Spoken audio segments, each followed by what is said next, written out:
We're going straight to the conversation regarding Nigeria's planned increase in VAT and what it does mean for us in practical terms. Now, the federal government plans to steadily raise the rate for value-added tax to 15% from the current 7.5%. The move is part of efforts to improve local revenue mobilization and strengthen public finance buffers.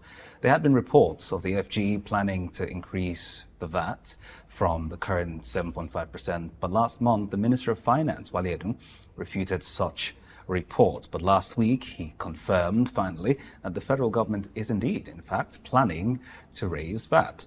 Nigeria's tax to GDP ratio, is currently one of the lowest in sub-Saharan Africa, at just 10% as of 2023, just last year that is. And the federal government plans to increase this figure to 18%, which is the average across major economies on the African continent. Now, questions have followed about what it means for the country, and we'll talk about these and more on the program. This morning, we're joined by Mr. Kingsley Ndubueze Ayozie. He's a public affairs analyst and an author. Good morning, Mr. Ayozie. Thank you for joining us.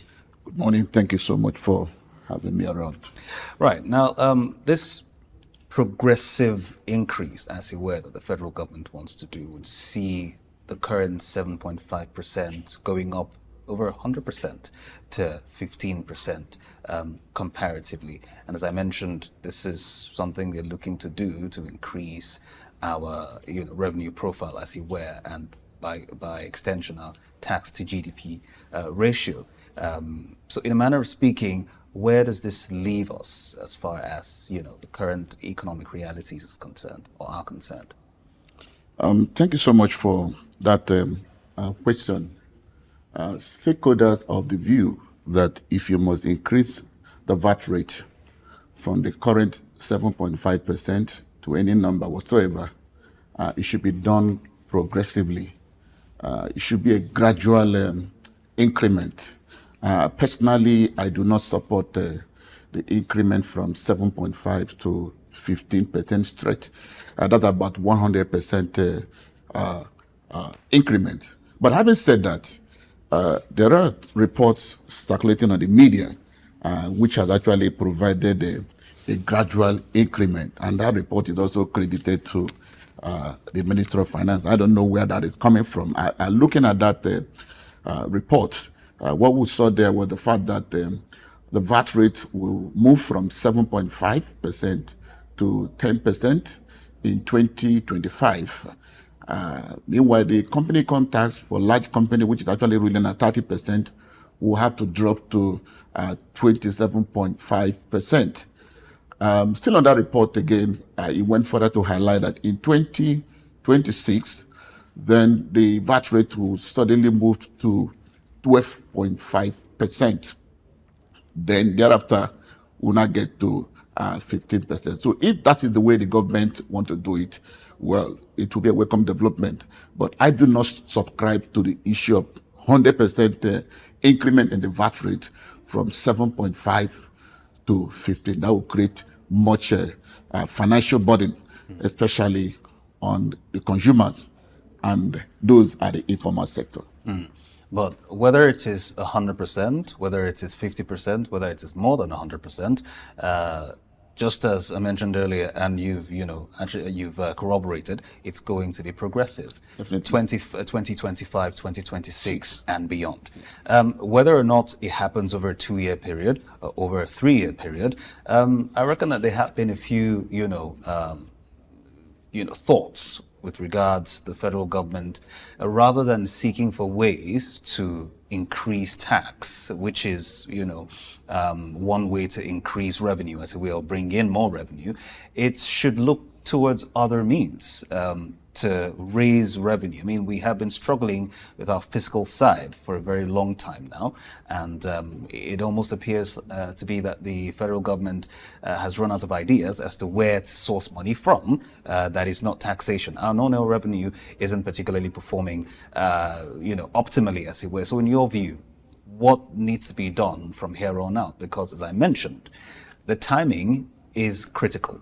right now, there are too many macroeconomic shocks that Nigerians are still reeling from, struggling to keep their heads above water. So what exactly does the federal government at this point need to do as an alternative to raising tax, whether it's in a year, whether it's in 2 years or 3 years, whether it's 100%, whether it's more or less?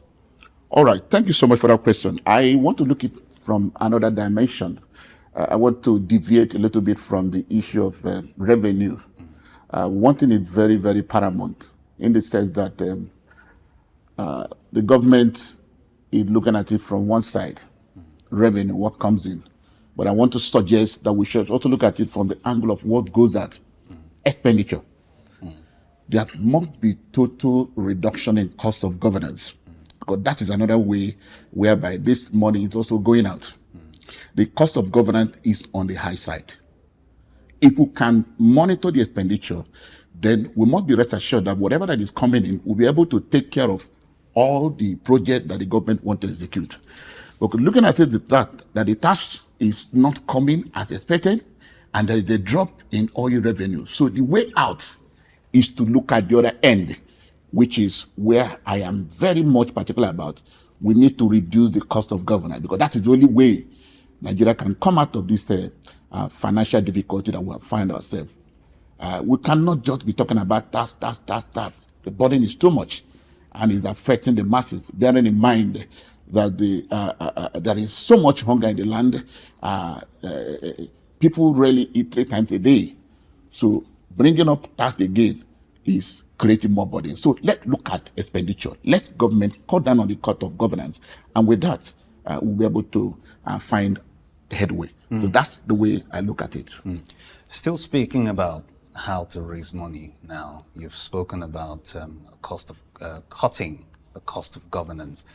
Some might argue that that is not enough. That how about looking at other means, like what we have to offer, equity, as it were, divesting certain assets or divesting certain facilities. A very quick example I can give you is if you look across the board, both in the education sector and in the health sector, there are plethora. There's a plethora of facilities and structures that are moribund.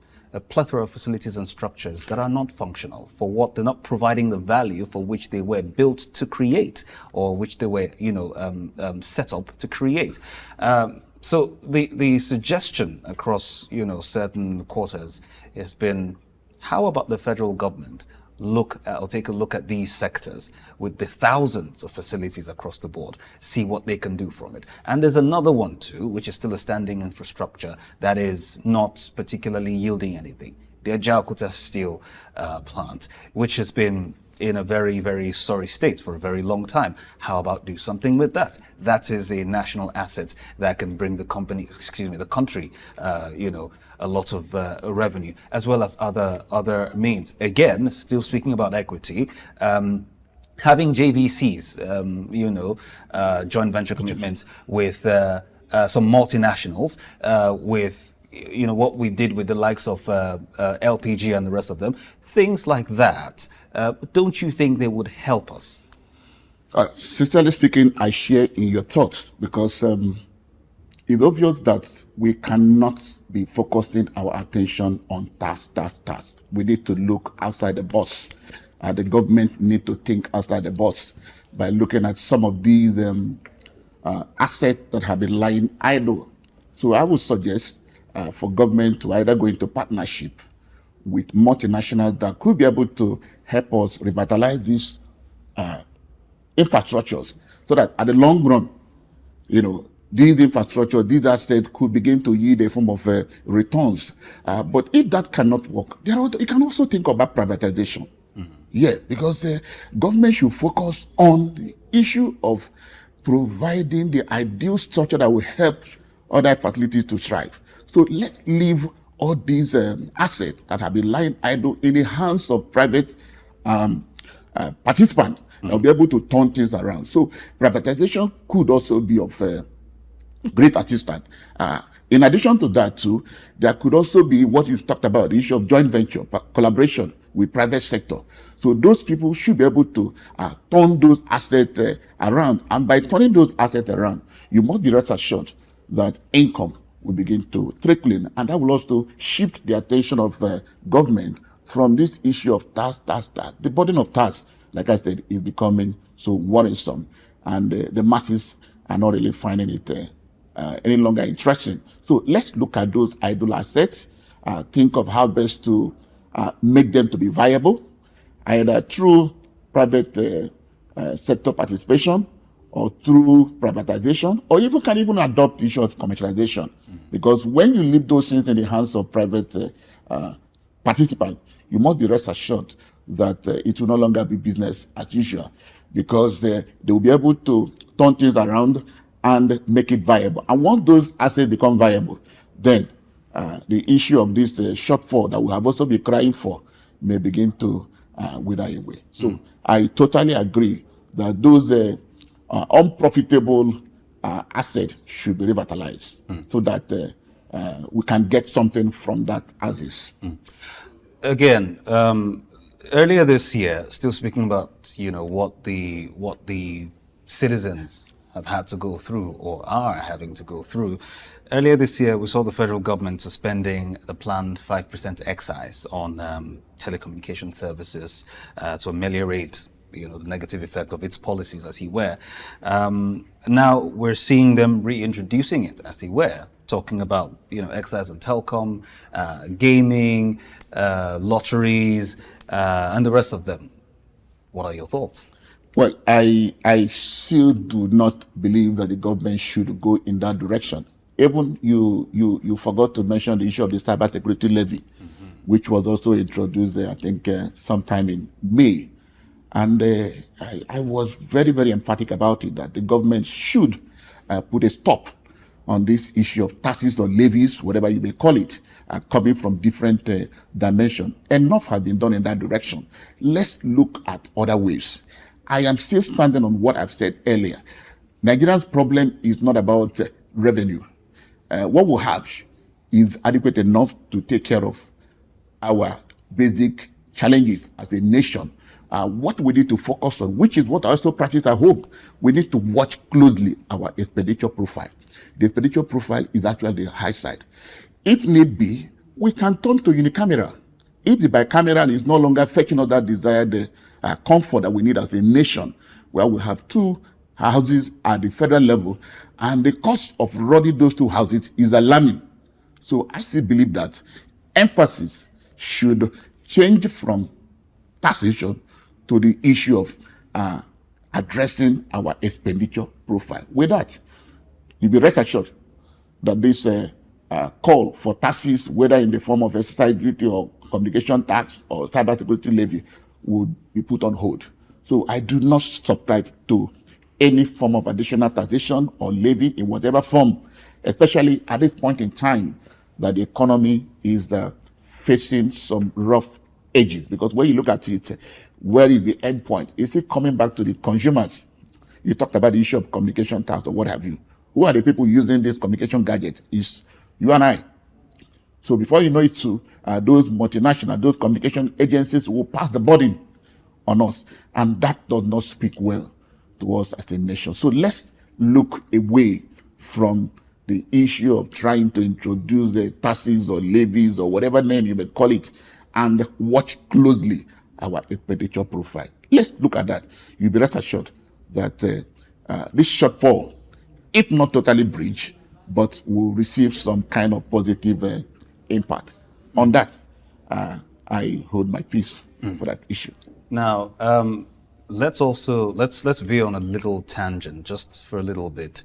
Talk about the SMEs, which of course are part of, because seeing as the brackets will be, widened, the tax brackets will be widened, a lot more will be captured, talking about organizations both at the high and lower level. Now, speaking about the ones at the mid to lower level, SMEs that drive growth at that particular level, a lot of them, you spoke just a moment ago about passing the burden, as it were, when you made reference to telecoms companies. It will more or less be the same thing with some of these other service companies.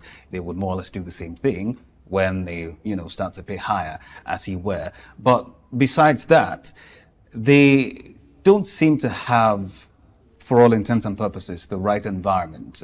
Now, this is where the ease of doing business conversation comes into play, where you have businesses that are struggling to keep the lights on, and then they're supposed to pay tax, and then, you know, the environment isn't particularly favorable for them.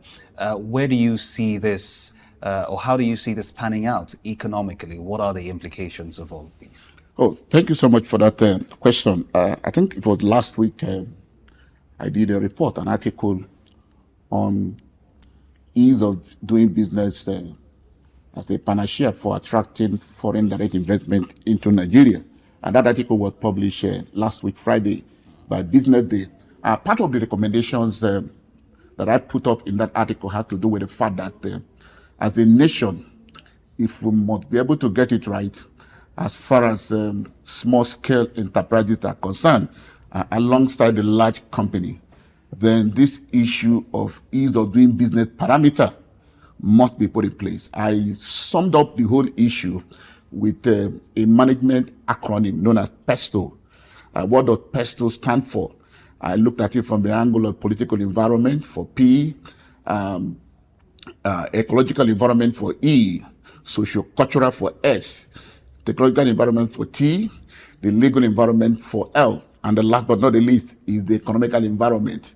Then on the political environment, the Nigerian government should be able to put up a stable governance system, because once the political structure or the political landscape is stable, you'll be rest assured that even the businesses will be able to stay put and do what they ought to do.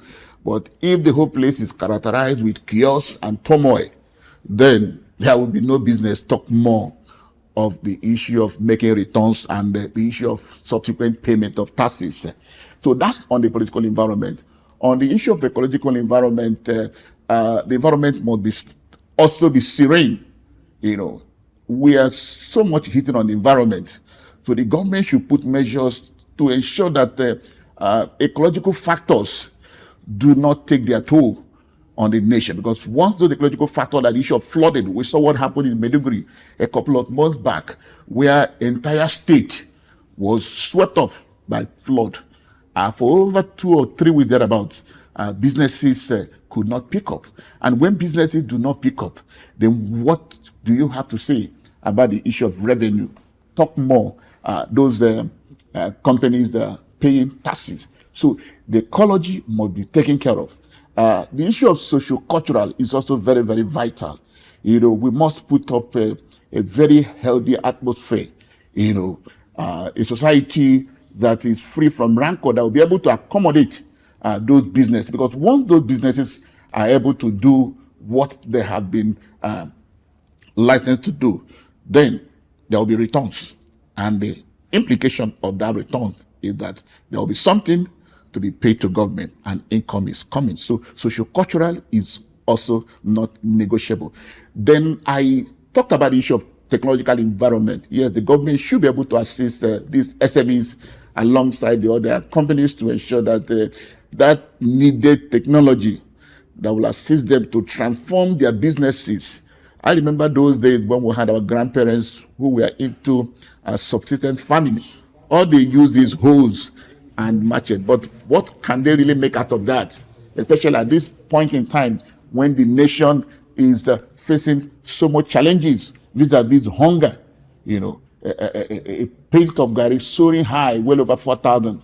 But if we can address the issue of technological environment, ensure that we provide them with that needed tools that will help them move their subsistence farming to something that is highly appreciable, then you also be rest assured that something will come in. At least, if not for anything, there will be food on the table. And once there is food on the table, over time, the other challenges will also be addressed.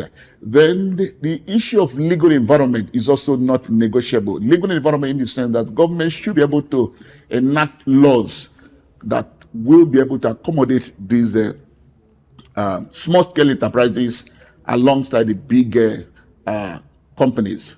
Well, permit me to also applaud them, because in that, they've been able to do something to me which is welcoming, especially with the inauguration of the Task and Policy Fiscal Committee, which have recommended so much laws and incentive that beginning to support small-scale enterprises. I have challenge with the economy. Yes, that is where I need to. That's the last alphabet, E, economy. Because under the economical environment, a lot of issues are involved. We need to talk about the issue of forest, which was what you discussed. Imagine a dollar going for well over 1,007. Where do you come out of it? So we need to address the issue of our foreign exchange rate, the issue of our interest rate.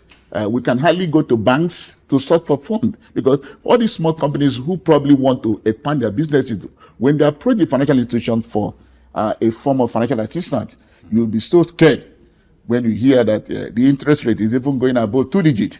So I still believe that the government have a lot to do, especially with the issue of providing that desired enabling environment, or what you have actually described as the ease of doing business. So the political environment is not negotiable.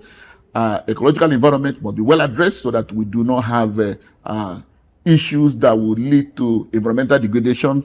The socio-cultural environment must be well addressed. Government need to provide that desired technology that will help transform our subsistence farming or our informal industrialization to something that is worthwhile. Then the legal environment, which is the area I know I can say, I can give them a pat at the back because a lot have been done. But on the issue of economical environment, our financial regulators must address the issue of our foreign exchange rate. They need to stand up, raise up, and ensure that we have something that is very, very accommodating. The issue of our interest rate must also be addressed. So that's my stake on that particular issue. All right. I guess we're just going to stop on that note. Thank you very much, Mr. Kingsley, for your thoughts. We've been talking about Nigeria's, the federal government's plan to increase, taxes, and talking about the implications, the economic fallouts from that particular one. It's not going to happen immediately, by the way. It's going to happen over time, as the term progressive implies. It's going to happen next year and the year after and beyond. It's going to start with 12%, 12.5%, and then go up to as much as 15, which is 100% more. And it's gotten a lot of analysts, a lot of experts, and even Nigerians so far wondering where we're headed with the constant, economic shocks, as it were, that has, come or that they have experienced in recent time. Just like the old saying goes, when it rains, it pours. But yes, other measures, to cushion the effect, or if you like, to raise revenue and help Nigerians breathe better, have been proposed by sundry economists and sundry experts and sundry analysts, as it were, including Mr. Ayozie here himself was giving us his thoughts with regards to that. Many thanks again, Mr.